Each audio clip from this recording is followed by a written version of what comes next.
You're listening to a social justice podcast hosted by NICOLA SPURLING, brought to you by The Flag Shop, and inspired by a social justice coloring book. Hello, this is a social justice podcast. I'm your host, NICOLA SPURLING, and today I'm joined by Will Woods for a conversation about Forbidden Vancouver Walking Tours. Can you introduce yourself, please, Will?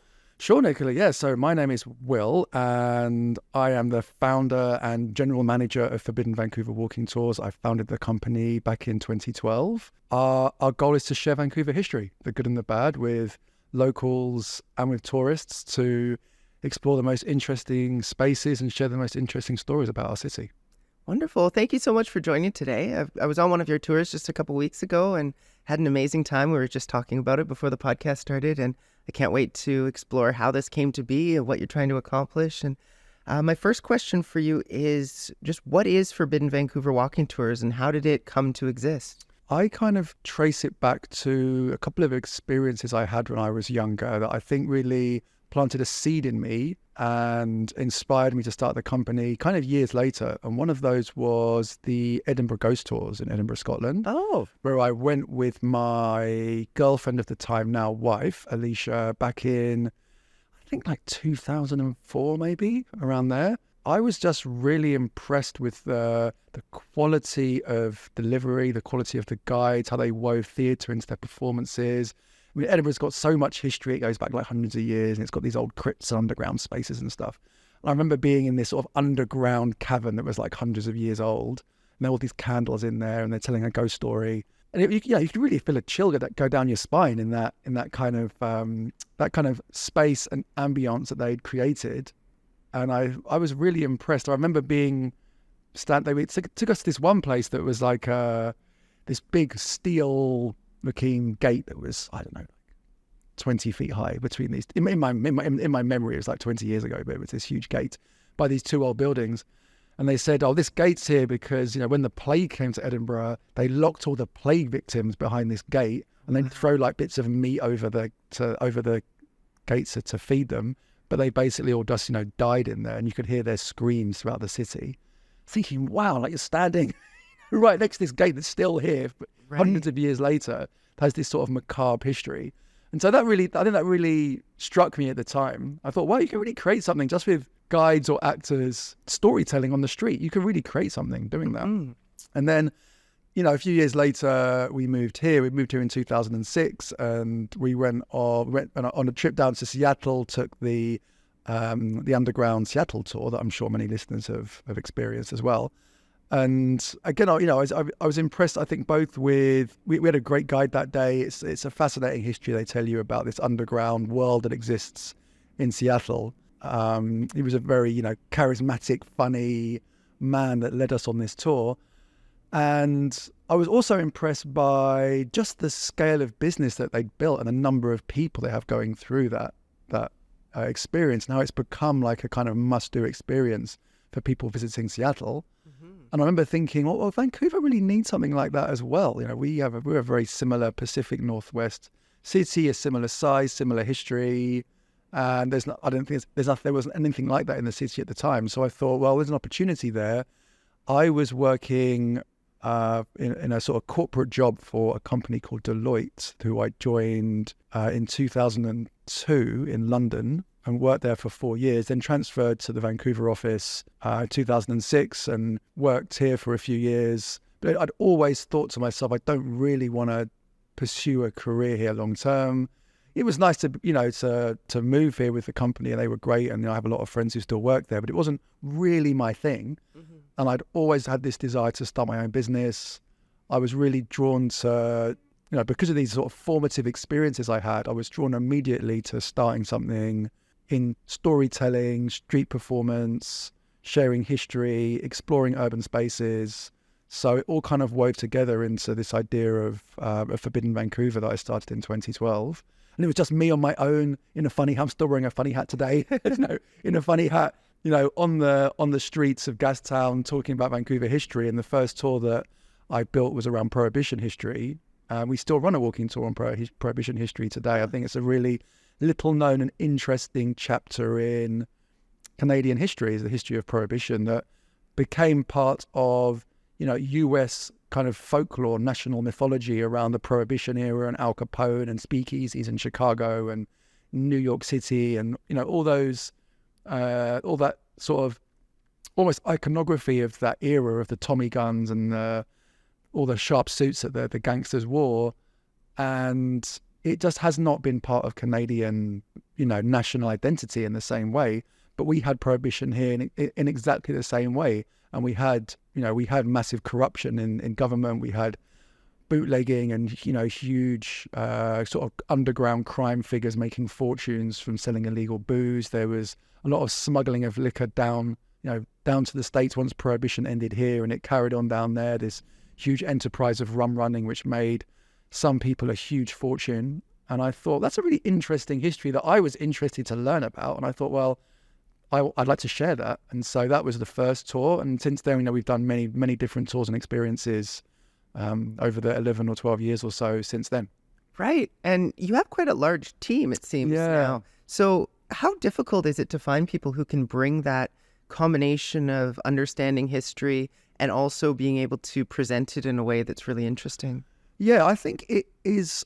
In some ways it's hard. In some ways I think we're really fortunate in that we get a ton of interest. And when we put a job posting up, we have, sometimes we'll have over 100 people apply for, one or two positions as guides that we might recruit in a year. I think there's a number of reasons for that. I think there's people in the city who love Vancouver and its history and love the idea of sharing that with audiences. And there's not many avenues for that. There's a lot of people who are really into Vancouver and its history, and you can see that on Facebook and Instagram, on various Facebook groups that are out there, of the huge number of likes and comments that posts get about, archive photographs of the city, that kind of thing. Mm-hmm. There's definitely a really big community in the city of people who really care about Vancouver and its history. I think there's people in that community who love the idea of storytelling and sharing that history out on the streets. And there's also a massive acting community in the city. There's, as you know, a huge film business here. A lot of the time it's feast or famine for actors. Mm-hmm. And I think especially for theatre actors, it can be really hard trying to make that into a full-time career. And we provide, steady, stable, predictable paid work for people who want to perform and love an audience. So I see our guides coming from those two different camps, and depending on their experience, we might direct them to one or, a different tour. If you're more of an acting background, then you'll be steered towards the Lost Souls of Gastown, which is fully delivered in character. We only use professional actors for that experience. Some of our other tours, well, they're more like conventional walking tours. You don't need to be an actor. So, and I like having that kind of breadth of experience and kind of aptitude in the team, where people have bring different skills and different personal knowledge bases and different experiences they've had to the work. And we try and recruit people of all genders and all ages. A diversity of ethnic backgrounds as well that reflects how diverse our city is. I think it's important as a company we represent that in our guide team.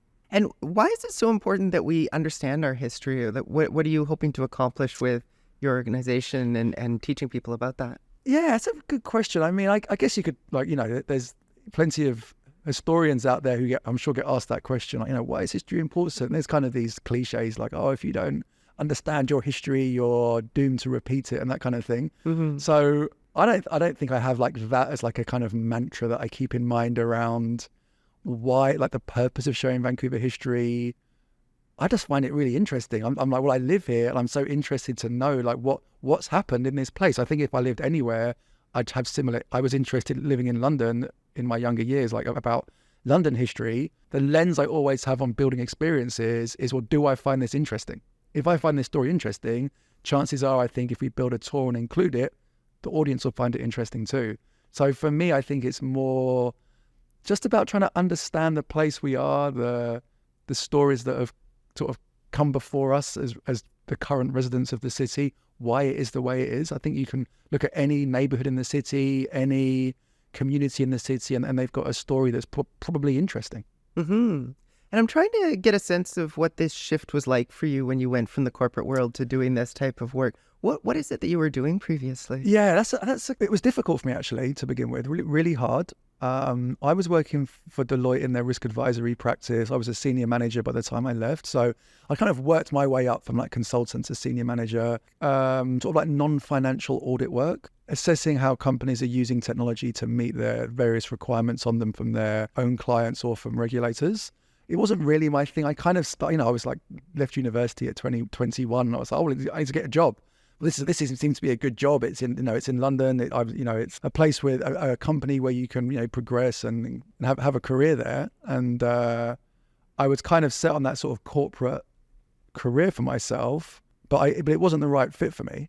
And it was quite evident to me early on that wasn't the right fit. I actually almost started a tour company in the UK back in like 2004 with a guy I was working with at Deloitte, a bus tour company around the UK, but we didn't, for various reasons, it never got started. But I knew right away it wasn't the right fit. I felt like I was it was like a placeholder for me. It was when actually my eldest child was born that's when I thought, well, I was about 31 then, and I thought, if I don't try this, to try and start my own business and start this project that I think is going to be really, really fun and interesting, I'm never going to do it, because I could see it. I could see the car payments and the mortgage and, that, and then having those financial commitments of, as a parent in a very expensive city with children, I was like, the window's going to close and I'm not going to ever do it. So I thought, now's the time I have to try. And my wife was extremely supportive of this. I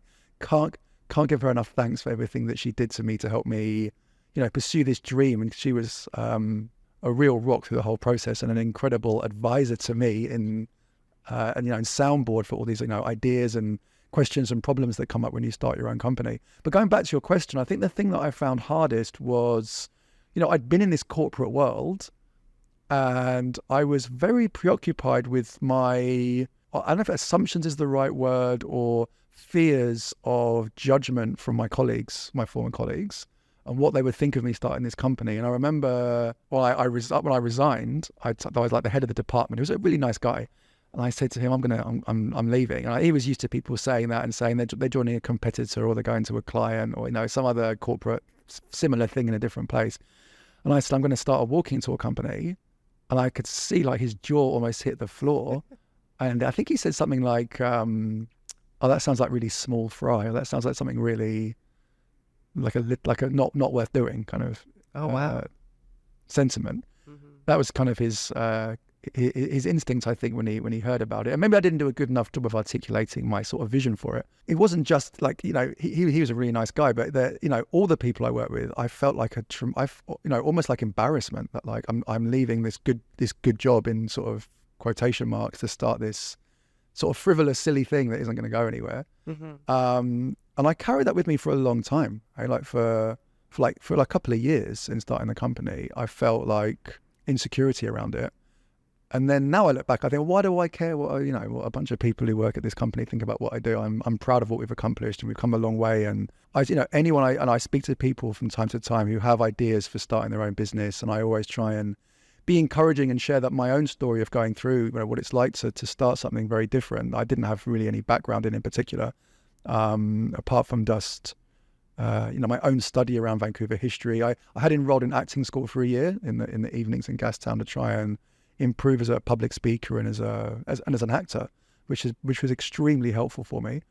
But yeah, it took a long time to deal with that insecurity, and I sense that's probably true for most people starting their own company. It's not so much the fear of failure; it's the fear of other people's judgment about the potential for one to fail doing it.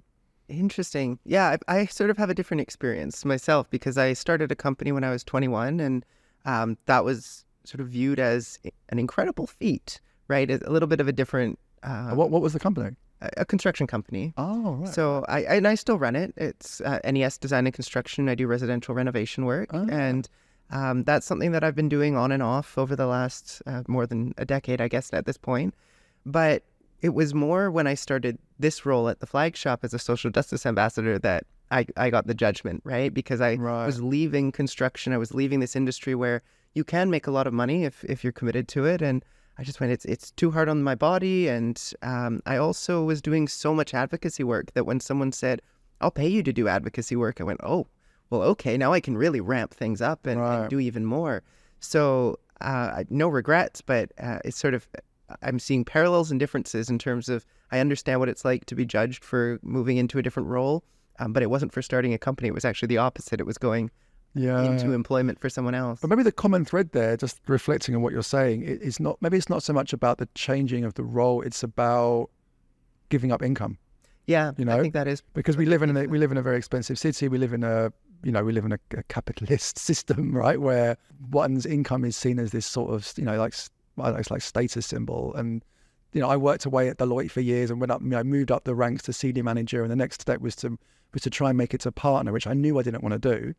But I think the idea that somebody would reject the opportunity to make partner, which is a very well-paid position, to go and like walk around outside telling stories about Vancouver history. Maybe it was the income sacrifice that prompted those insecurities in me. Maybe, and then maybe it's similar for you. I don't know if that resonates. Yeah, I think you hit the nail on the head. I think I make a little bit less, not too much, but definitely when you look at that position of a social justice ambassador as opposed to someone who runs a construction company, there's a much higher potential to earn money in the construction industry than there is doing something like this. But this is just something that I'm much more passionate about. And it sounds like you feel the same way about these walking tours. It's not always about money. Sometimes it's just about being able to enjoy life and what you're doing. Yeah, I think, being able to sort of express your identity through your work's really important. And work's a big part of your life. It's like hours a day, most days of the week. Mm-hmm. And I think I've found part of my identity through my work with Forbidden Vancouver that I never really felt I fitted in before, Mm-hmm.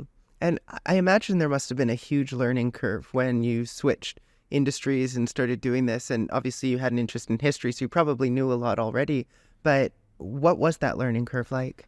I think it's probably a cliche that anyone who starts a business makes tons of mistakes and wastes loads of time on things that they shouldn't have done. Which I definitely did. I think it was actually less around the fundamental work of the company of building and leading walking tours. I worked pretty hard at an acting school, in learning about public speaking. I was doing tons of tours myself personally, so I was getting a good feel for what worked, what didn't work. I was doing a ton of reading on Vancouver history, so I quickly ramped up really fast on my learning about the history of the city. So that I felt fairly quickly, I felt pretty comfortable with. But the running of a company, I definitely made some big mistakes in how to run a company that I'm sure I continue to do, because you want a tour company, you 50% run a tour company and you 50% run an online marketing business, trying to get people to buy tickets to the tour. And I never went, studied marketing. I don't have any certifications or qualifications in digital marketing. I have an agency now that we work with, which is invaluable. I also have a marketing manager, Sasha, who's been incredible for us as well. But it took a long time to grow the company to be big enough to bring in resources to help. And for a long time, it was just me doing everything and making ridiculous decisions. A lot of the time that meant I burnt through tons of time trying to fix things that I'd got wrong, bookkeeping. Why didn't I hire a bookkeeper right away? What was I thinking trying to do it myself, without any training in bookkeeping? But I feel I learned a lot of really important lessons. I feel now we're in a really good place as a company. We've got a really good team. Certainly the last couple of years coming out of the pandemic have been I feel like it's really getting into a place where I'm not so hands-on myself. I can be more involved in planning and decision-making and supporting the guides, rather than being knee-deep in every single detail all the time, Yeah, absolutely. And speaking of teams, I took the Really Gay History Tour a couple of years ago, and I highly recommend that to our audience. I'm not sure if I've mentioned this, but we host this podcast on a site called fabulouslyqueer.ca. So a bit of a tie in there, right? And I know that was created by Glenn, is it Tkach? Tkach, yeah. So it's not necessarily your tour, but since we host the podcast on this website and we have a fairly large queer audience, and I'm queer myself, I'd be remiss if I didn't ask you to explain how that tour came to be and sort of what it's all about. Sure, yeah. So Glenn joined Forbidden Vancouver about 6 years ago, maybe going on 7 years now. It's a fantastic guide and was leading, I think, a couple of our walking tours for maybe a year or two, and then approached me and said, well, we need to do a walking tour on gay history.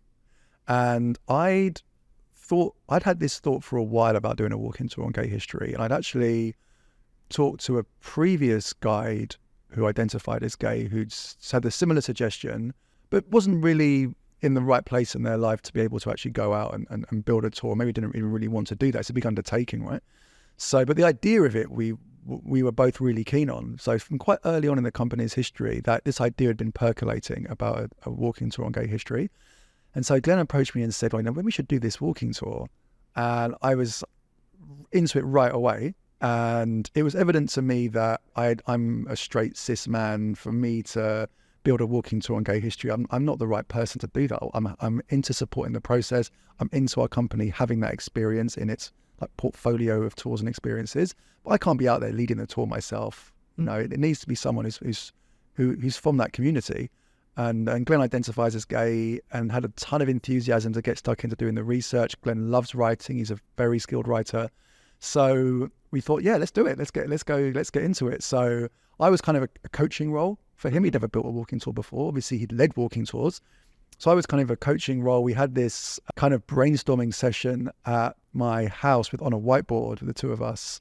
I had a couple of beers and spent a few hours kind of brainstorming what we could include in the tour. Yeah, our initial thought was, well, is there enough history in the city to actually fill a whole walking tour around gay history? And it quickly became evident, not only is there enough history, the hardest thing about building that tour, and Glenn will testify to this as well, is what to leave out, because there's so much history, and not just, the history of gay men, but the whole rainbow and all the different groups that fit into that LGBTQ2+ community or communities all have stories to share. And such a long history too. I mean, part of it was two-spirit identities, which goes back thousands of years. Definitely, yeah. So Glenn did a very impressive body of research and continues to do so. He's become a real expert on queer history in the city. He's struggled with what to leave out of that tour for sure. But what he's put in is absolutely fantastic. And I think one of the great things, or maybe one of the great things about that tour is that, most of our tours, the era they're talking about, late Victorian era, maybe into the 20th century, up to, say, the Second World War, is usually as late as we go in terms of the content and the stories we tell. So there's no one around, right, you can really talk to about this. If you're talking about, like pre-World War I, like everyone's passed away. So there's no one you can talk to. But queer history is still being made. Mm-hmm. There's people alive today with amazing stories to tell.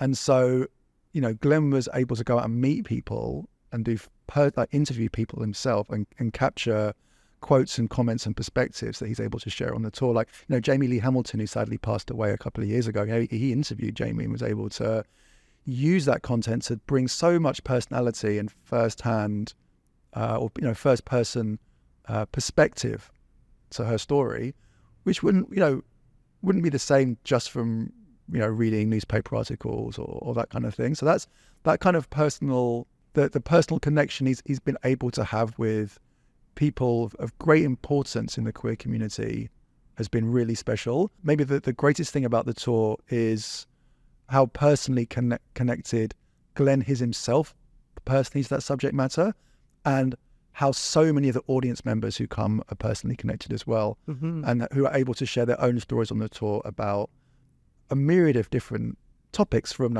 what the West End used to be like, to the AIDS crisis, to being a member of the United Church on Burrard Street when the first ordained outwardly gay minister in the whole country was the minister there. These are personal stories that are really meaningful for people, and when they're able to hear those stories or share those stories themselves, sometimes it's a really emotional time on that tour. Like sometimes people are in tears on that tour. You might have a whole group who are really experiencing sort of a profound moment together. And I think that's really special. Yeah. Mm-hmm. And I mean, I have some personal experience with that, because when I was on the tour, a friend of mine brought up the fact that I'd run in politics. Oh, okay. So I ended up getting into a conversation with Will around that, and we had an email exchange afterwards. Exactly. Yeah, with Glenn. And it was really interesting because I didn't really think at the time about it being sort of history, right? But my friend goes, well, you were one of 4 people who ran in the 2017 election who was trans, and it's the first time any trans person had run for election at a provincial level. Wow, so fabulous. The 4 of us did in a way make history. Yeah, but it was so recent at the time that we took that tour. It was within the last couple of years that I'm going, well, that's not history. That's present tense. That's just life, right? That's But a great example. yeah, it's incredible. And for those of our audience who are interested in taking the tour, like I said, I highly recommend it.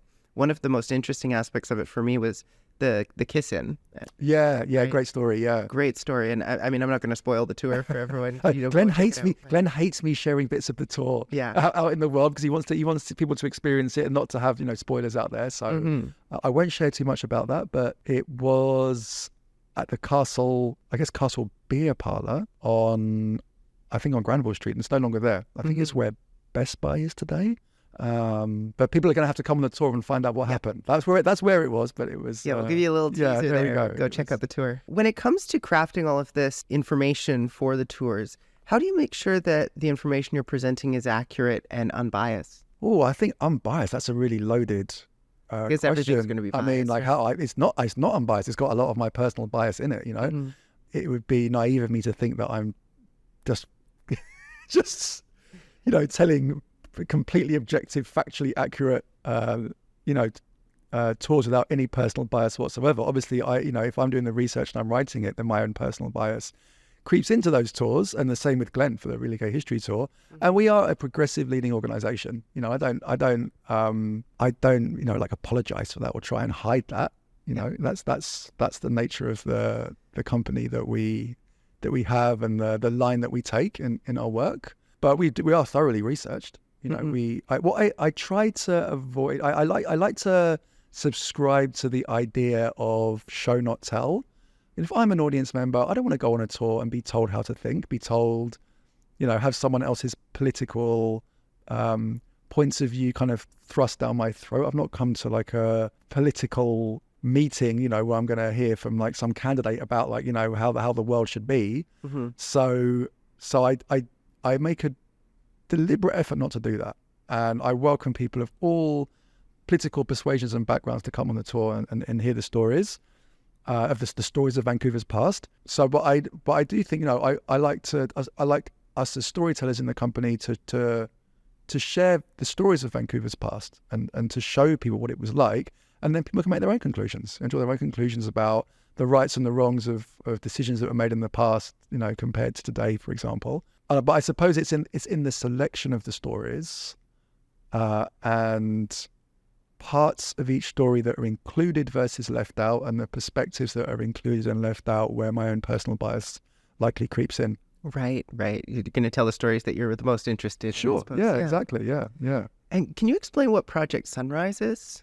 Yeah, Project Sunrise came about a couple of years ago, where it was kind of drew together a number of different threads in our company that I felt were, I'm kind of mangle this metaphor, but they were kind of blowing in the wind, and I wanted them to do a better job around reconciliation, to put it succinctly. And I felt like our hearts and our intentions are in the right place from day one around this, but I think we suffered from a lack of knowledge and a lack of consultation. It was a path where we were doing land acknowledgements on tours, but I wasn't convinced that we were doing as good a job as we could have done. I felt like I was very uncertain as the company owner about sharing history related to our Indigenous communities, and I'm conscious that we're a private company. My wife and I own the company. I didn't want to be accused of walking around telling stories about the Indigenous communities of our city and be seen as trying to make money off what is often a very traumatic past, at the hands of colonialism. And like, I'm a white guy from England. I'm like the worst person to be walking around talking about Indigenous history, given that many of the people inflicting the most harm on local Indigenous communities were from England. Right. Speaking of bias, I guess. Right. So but I felt, at the same time, I felt a responsibility to share those stories, and if not me, then who? Like who else is going to? I own a walking tour company. Like, we should be out there talking about these things, and that was one of the reasons that our Stanley Park tour came about, the Dark Secrets of Stanley Park, because I felt like a lot of our tours were focused on really settler history in and around Gastown, and I felt like I spend a lot of time in Stanley Park. I think, I'm not the only one out there who thinks it's an incredible asset for our city. What a spectacular place it is to go for a walk or a run or, a picnic. I'm a keen runner, and I've run a lot in the park, and I have done for many years.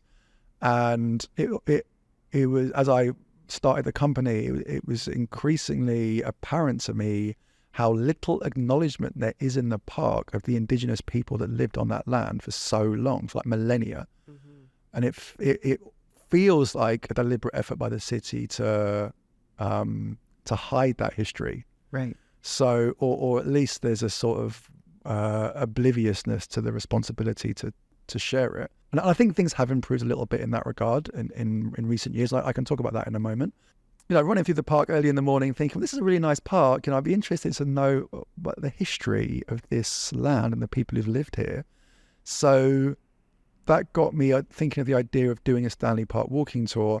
And I was helped by the work of a really, really incredible historian called Jean Barman, who wrote a book called Stanley Park Secret, probably about 10 years ago. She did fantastic research on the stories of people who lived in the park before it became a park, their expulsion by the city, and the brave, courageous individuals who managed to stick it out and continue to live in the park despite the full onslaught of the city of Vancouver trying to evict them. I almost feel like it's sort of a must read for any Vancouverite, that book. It really blows wide open a lot of misconceptions, I think, that are out there about the park being this untouched rainforest that suddenly was made a park for the benefit of all Vancouverites. That's a story that people like to tell, but the reality is a lot darker than that. There's also a book called Inventing Stanley Park by a writer called Sean Courage, which talks about that exact myth about how it wasn't ever really an untouched rainforest. It was home to humans for so long. The huge changes that have been wrought to the flora and fauna of the park at the hands particularly of settlers since it became a park.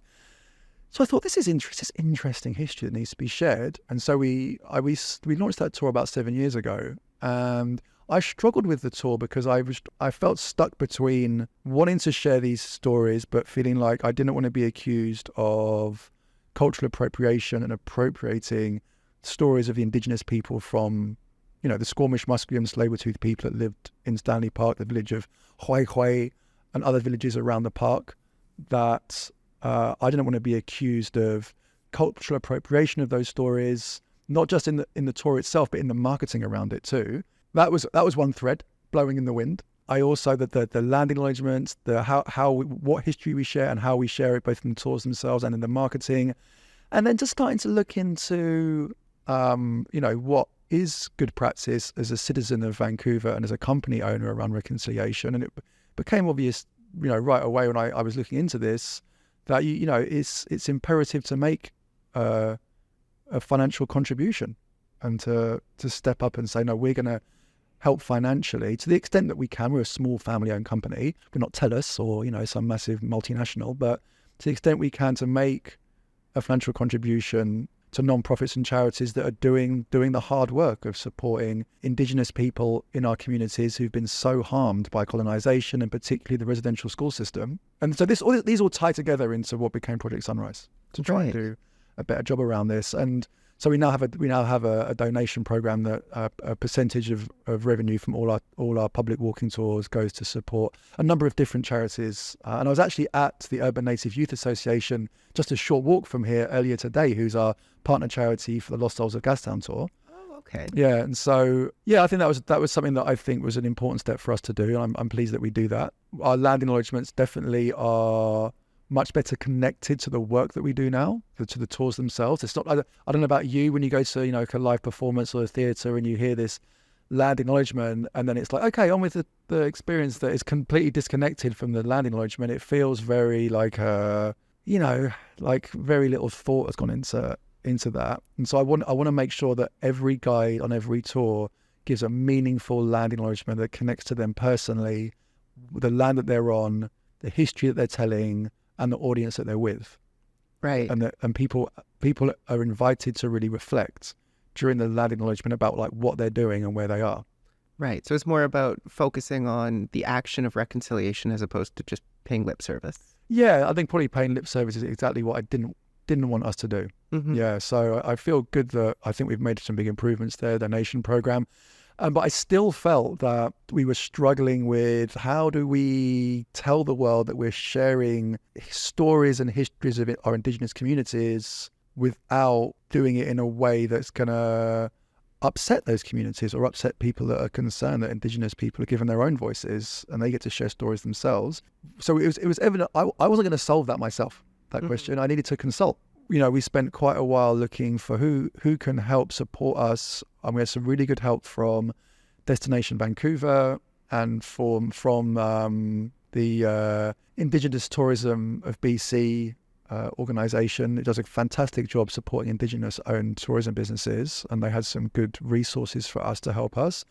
And eventually we were referred to Hereditary Chief Ian Campbell of the Squamish Nation, with thanks to the Squamish Lillooet Cultural Centre, who actually put us in contact with Chief Ian Campbell. And he held a workshop for us. We invited some other tourism companies that we're partners with as well to come and hear from Ian, who has a long history working in tourism, as well as being a leader in the Squamish Nation. He's worked a lot with real estate development as well, and helping the Squamish Nation and more broadly all the local nations in some of their plans to house their own communities and provide housing as well for the broader community of people in Vancouver.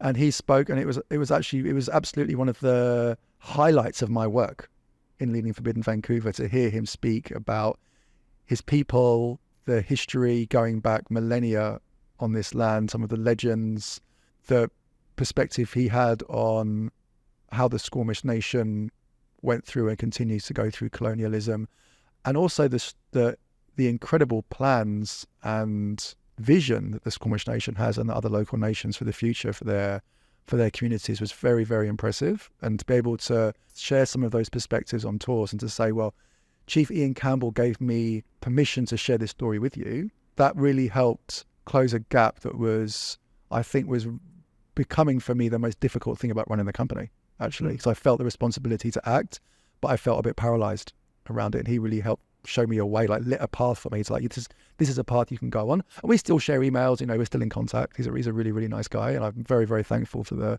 support he's given me. Right. And I mean, that kind of answers part of my next question, which is around when you're in the process of trying to tell Indigenous stories, are you consulting Indigenous people? And obviously you are. And are you including Indigenous people in Forbidden Vancouver Walking Tours by, I don't know, hiring them or bringing them on to tell various stories? Absolutely, yeah. So we, last count, I think we have 3 of our storytellers who identify as Indigenous. I think they're all Métis. Mm-hmm. We had a 4th who just moved to Manitoba. Oh, but still works the company in a kind of operations role. So yeah, we have Indigenous storytellers in the team. We don't have anyone who's from the Squamish, Musqueam or Tsleil-Waututh nations. We're very open to recruiting, of course, from those communities, and we always put that in our job postings. Again, I think it speaks to, and I don't think we're unique in this way, that having a diverse workforce is very, very important. I feel a responsibility for us to have diversity in our workforce, and it also makes us a much better and stronger company. Mm-hmm. And I guess that leads well into the next question, which is, what is your hope for the future of Forbidden Vancouver Walking Tours? Yeah, it's a funny question because I've just been catching up with a lot of my guides. It's a funny thing, this work, because often as a guide, you're working on your own a lot. Like you might be doing the Stanley Park tour. Well, I might not see you for like weeks, even months. You do your regular slot, Stanley Park at 4:00, and I might see you have an office in Gastown, but you might not go to the office before your tour. Some guides do and get changed, some don't. So sometimes I go quite a long time without seeing people in the team, and I worry that it can be a bit lonely work. Well, even though you're there with a group of people every tour, in terms of seeing other people within the company, it can be a while sometimes. Some of the guys I see Like Glenn, for example, does a ton of tours. I see him all the time, but some of our guys might do like one tour every couple of weeks, so I don't see them that much. We try and have team socials and that kind of things that we'll get together. But I've been trying to get around and see everybody recently, and I always find that when I speak to guys in the team, they always have the question of, well, like, how are we doing? Like, what we got planned? Like, how's it been going? Because if you're just doing your one tour, you might not see the bigger picture of how the company's doing. We've had a great year, had a great couple of years. I'm very thankful for all the support we have in the city. There's so many people out there who've taken like every one of our walking tours and experiences and speak really glowingly to their friends and online about our work. And I'm so thankful for the people that do that. We haven't got a big marketing budget, and that word of mouth is absolutely vital. And just that I feel really proud to have created something that people like genuinely feel connected to and feel they really enjoy, and they seek out to spend their money on and their time doing that. That means a lot to me. And we've had a really, really great couple of years. I think I'm really looking forward to next year. We've just got a brand new tour we've launched actually for the holiday period called the Holiday History and Hot Chocolate Tour, which is a version of our Monumental Scandals tour that explores the most fabulous heritage buildings we have downtown, like the Hotel Vancouver, the Marine. We have a private viewing inside the Marine building. Finished off with a hot chocolate at Mink Chocolate, which is an award-winning chocolatier on Hornby Street. The sales been going really well for that already. I'm really excited for how that's shaping up. I've always wanted to have a regular holiday period experience. So this experience, we're inside so much of the time. We can really run it in all kinds of weather because every stop's like undercover or inside, which is not the case of all our tours. Like the Stanley Park tour in a rainstorm in November can be challenging. I bet, yeah. Right, but this tour's, you're inside so much that you can do it in all manner of weather, which is great. So I'm looking forward to next year. I think we've got an amazing team of guides. We've got a really strong portfolio of really well tested tours that we've really fine-tuned the content on them, and some special events this year as well that we also are going to keep going next year, which have been really, really popular. I was at last night at one of our most popular special events, Secrets of the Penthouse, at the Penthouse nightclub on Seymour Street. Okay. Which has been there for 70 years. Mm-hmm. And we do a night of history, jazz music and Italian food, where the club owner, Danny Filipponi, who is just turned 60, he started working in the club when he was like 15. So he's worked his whole life there. His father and uncles opened the club back in 1947. Officially, it was actually running all the way back in the late 30s, almost like a speakeasy. And he does a guided tour inside the private spaces of the club that have been closed to the public for a long time. Talks about the many different people that have frequented that club over the years, from like Sammy Davis Jr. to Frank Sinatra to Sting to like Ray Liotta from Goodfellas. It's been a place that so many different people have been to over the years. And we also have the historian Aaron Chapman come, and I've partnered with Aaron on many different experiences over the years. He's a fantastic historian and also orator. And so Aaron wrote the book Liquor, Lust and the Law, the history of the legendary Penthouse nightclub. He comes and speaks about its history. Dan is there, who talks about his family's connection to nightclub history, which is really a fascinating story. I mean, it's a story really of an Italian family that came here all the way back, I think in the 1920s, and then these four brothers who went on to build this sort of nightclub dynasty here in the city, which is still being run today, is really something. It's truly unique. Like, how many venues in our city have been owned and run by the same family for 70 years? Yeah, that's incredible. None, mm-hmm. And we also get retired VPD cops along who used to raid the club in the 60s and 70s. In the 60s, when they didn't have a liquor license, so they do dry squad raids. Mm-hmm. And we have a retired police officer, Grant McDonald, who's a huge guy. He's in his 80s now, but he's like 6'5". And it must have been really something when he walked in doing a dry squad raid in the 60s, and you all had to hide your liquor under the table. Right. When that happened. And then in the 70s, he would do undercover work there, spying on mobsters who were like working out of the upstairs of the club. There was no gang squad in those days. Today, mobsters are, if you turn up and you're a gangster in a nightclub downtown, the gang squad come and escort you out right away. But that wasn't the case in the 70s. So there were, many underworld figures who kind of worked out of the club.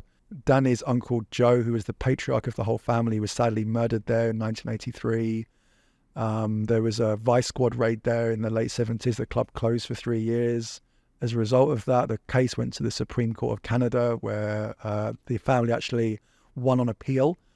And there was a devastating fire there in 2011 that almost burnt the whole place to the ground. So it's survived a lot, and it's still going. Yeah. We have a fantastic jazz band called the Russell Schulberg Trio who rock on stage during the dinner. We have an Italian dinner, spaghetti and meatballs cooked according to Mama Filippone's recipe from the old country. So we've done that over 100 times now that night, and we've sold out 5 years in a row, every single month. So we had a full house last night of about 50 people, and I think it really resonates with locals who come. It's almost like people come to pay homage to the city's history and their own personal or family history, where this was a place that Aaron likes to joke at the end of the tour. It's the only place in Vancouver you can go where you can be at family dinner on a Sunday and say, guess where I was on last night? I was at the Penthouse. And your dad can say, you know, when I was your age, I went to the Penthouse. And your grandfather will lean over and say, Penthouse? I met your grandmother in the Penthouse. Nowhere else can you do that in Vancouver. Mm-hmm. So it's got a real special place in a lot of people's hearts. We also had a tour this year called The Last Gang in Town, another book that Aaron wrote about gang history, like street gang history back in the 60s and 70s. We don't really have this kind of street gang culture today. Everyone thinks of gangsters today as like driving Range Rovers and shooting each other in parking lots and stuff. But something out of The Wire. Yeah, like this was more like youth, like teen street hoods, you know, fighting with each other. And the most notorious gang was the Clark Park gang. Clark Park's not a million miles from here up Commercial Drive. Close, yeah. Yeah. And so they were kind of feared street gang, and they were blamed for, there was a riot at a Rolling Stones concert in 1972. They got blamed for starting this riot, the Exile on Main Street tour.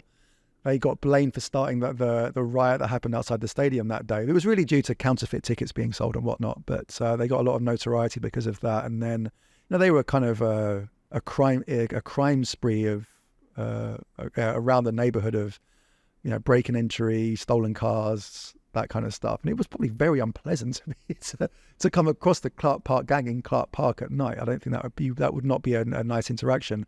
And they were definitely some tough young men and women in that gang. But the the Vancouver Police Department really came down hard on them. They actually set up their own gang. They got like 30 of their toughest constables and dressed them in leather jackets and sent them to Clark Park kind of like undercover to like beat up these kids and say like, we're the new gang in town, you guys need to beat it. And there's stories of this, and they knew they were cops, like the kids, and they like these young kids who were like, you know, 18, being grabbed by these three like 30-year-old men, having their like shoes pulled off them and their coat, chucked in the back of a car, driven to the Fraser River, thrown in the river, and have the cops like shooting live rounds, saying like, you better knock it off. We know who you are. We know what you're doing. And these kids having to climb out of the Fraser River and then, you know, walk home soaking wet in the middle of the night. So there's actually a protest march against the police aggression in the neighborhood. I can back in imagine the early 70s. Like and it ended sadly with the police actually killing one of the Clark Park, shooting and killing one of the Clark Park gang members one night. Which sort of brought the whole story to a close, really. And a lot of those, the gang kind of, as time went on, it kind of fizzled out. And, you know, these young people grew up, and a lot of them went on to like quite serious criminal careers and spent a lot of time in prison. Aaron wrote this book about this I think fascinating and little known story of Vancouver's past, The Last Gang in Town. And he interviewed some of these police officers and gang members, and then we get two of these gang members, Danny Mouse Williamson and Bradley Bennett, who are now reformed characters, and they're in their late 60s now, and they after quite a long time eventually went straight and left their life of crime behind them. And they come and talk about their lives and what it was like being in that gang, being, you know, what was it like being in prison as a Clark Park gang member? And apparently you were untouchable in prison if you were in the Clark Park gang and everyone left you alone. And they're people from a walk of life that a lot of people don't get to meet on an everyday basis. And it's really fascinating to provide that opportunity, I think, for people to come and share their story. They don't try and dress it up. They tell their take on what it was like to be part of that gang and have that conflict with the police at that time. So that's been a really popular tour as well that we've done. We've got one coming up. That's fully sold out already, December 3rd. Backstage at the Commodore, again with Aaron. He wrote the book Live at the Commodore about the history of the Commodore Ballroom.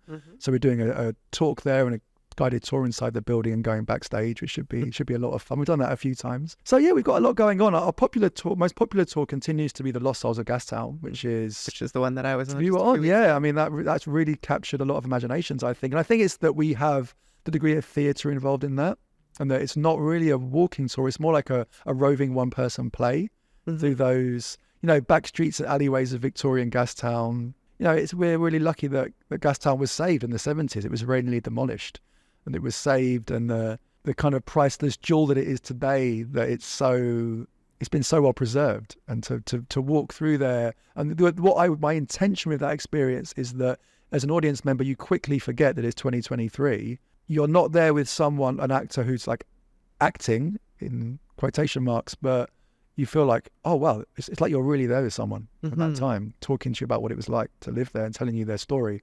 And when I first created that experience, this was back in 2012. My intention had been to create a Halloween experience and tell kind of ghostly tales in Gastown, wear a top hat, carry a lantern, have a theatrical air to my storytelling. But I'd just been through acting school for like a year, and I wrote the whole tour in that way of talking about like the Great Fire, smallpox outbreaks, unsolved murder, try and really evoke what it was like in Gastown, back in the late 1860s to the, about 1900. Then I thought to myself, what if I really try and challenge myself as an actor and take this one step further, and rather than saying the fire swept down Water Street faster than a sprinting man, I was the man sprinting down Water Street and the fire was licking the skin off my back as I went. I thought it'd be a much more powerful and evocative way to present the story of our city's earliest years. And I've been really blown away by its continued success. Like it's like going on 12 years now, and it's still popular. It still sells out. We get tons of tourists in the summer come on it. We've got an amazing cast of guides and storytellers who lead that tour. Some really, really talented actors. We're very blessed in Vancouver with the quality of actors that we have here in the city. Some of the acting schools, the number of people who move here to act, it's really something. So I feel blessed that we're able to tap into that priceless resource that we have, and that we can really bring that city's earliest years to life. I mean, what I'm learning through all of this is that there's plenty more tours that I really need to check out. Yeah, you have to let me know when you want to come. Absolutely. The holiday one sounds amazing. I feel like I should see if I can get some friends to 100%. One of the questions that I like to ask on all of these podcasts is what our audience can do to help. And it's a little bit different in this case because a lot of the time I'm interviewing nonprofit organizations or local advocates. But what can our audience do to help preserve our history, do you think? It's a good question. I mean, I think, obviously, I'm going to say, come on one of my tours. Yeah. Come on all of them.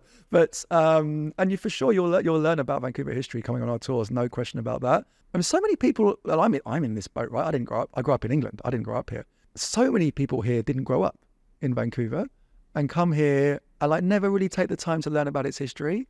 And I think they do have a responsibility when you move somewhere to learn about where you are and its past.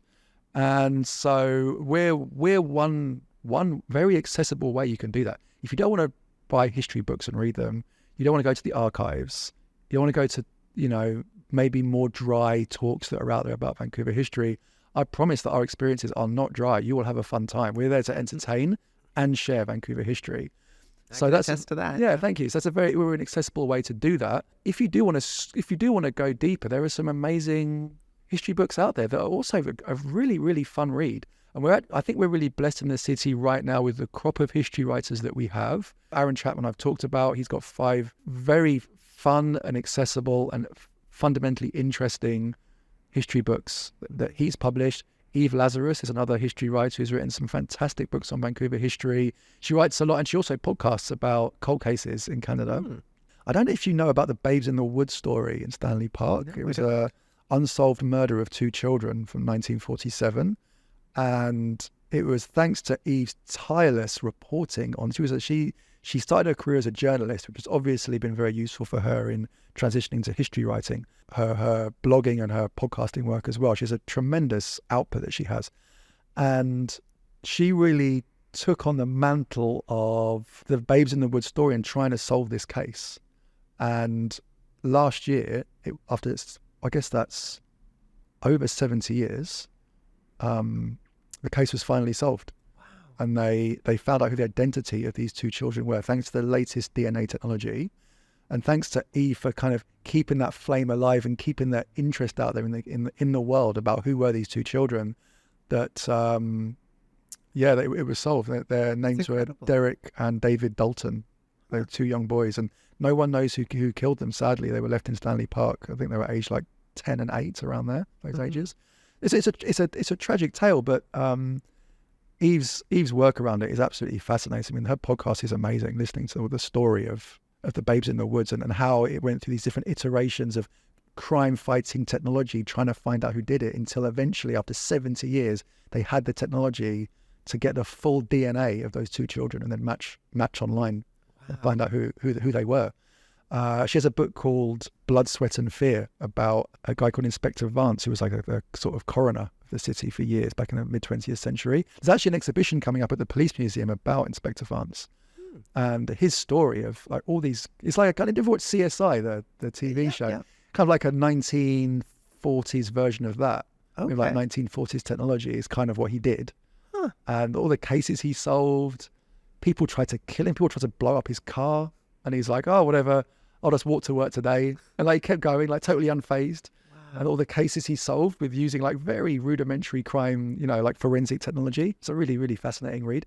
So Dan Francis, who's been writing history books for many years in the city, if you've heard of the book Red Light Neon about history of sex work in Vancouver.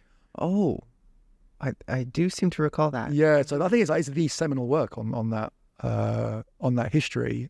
And it traces it all the way back to like Birdie Stewart with her bawdy house in Gastown in like the 1870s, all the way up to the modern day. It's a really interesting read.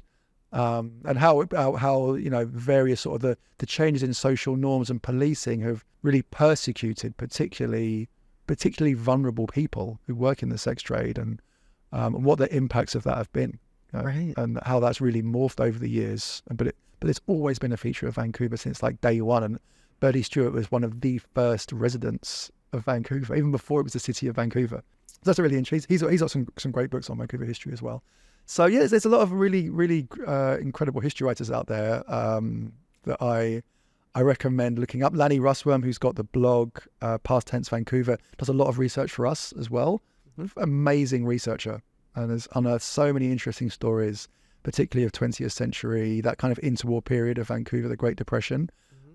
His blog, Past Tense Vancouver, well worth a read. You can easily lose hours of your life in there, reading all the different stories that he's put together. Right. Well, I'll do a little shameless plug here as well. We did an episode not too long ago about war with Michael Kluckner. Oh, Michael Kluckner, yeah. And he talked about what it was like to live through all the various wars right here in Vancouver. Right, it's a really interesting perspective as well. Yeah, he's a great historian. He's a great artist as well. He is. Yeah.